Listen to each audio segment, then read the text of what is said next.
And the important thing, and I think the beauty of the conversations that I have with folks within the Rogue Edge platform and Energy Rogue as a whole, and with you guys as well, is that you have to not just look at the data, but you have to also understand the holistics, right? So let's actually walk through this together. Brian, do you mind pulling up that CDD map, that GFS chart you had? Oh, this one? Yes, perfect. So the GFS model, for example, it is looking at the big picture, right? So the GFS and the European model, these models that go out 2 weeks, they're really trying to assess the broader pattern. And yes, it does provide temperature. It does derive for you if it's going to get hotter or colder.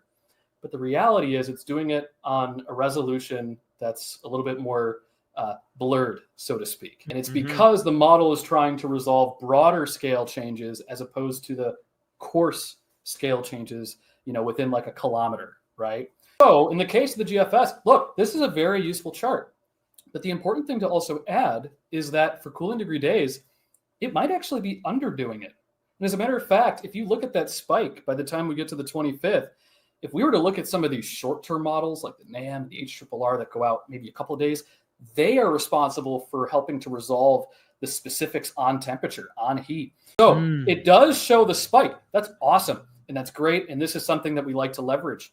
At the same time, it's also important to note from a model standpoint that it's probably underdoing the CDD, and it's probably going to be even higher, right? Especially given the pattern that we're going to be experiencing across much of east of the Great Divide, central and eastern United States, pretty much through probably the middle of July.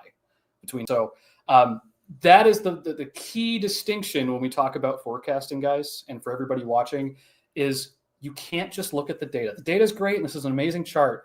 You have to leverage the strengths and the weaknesses of the models respectfully. And Bill, to your point, if there's models that are giving you junk output, don't put a lot of weight into it, right?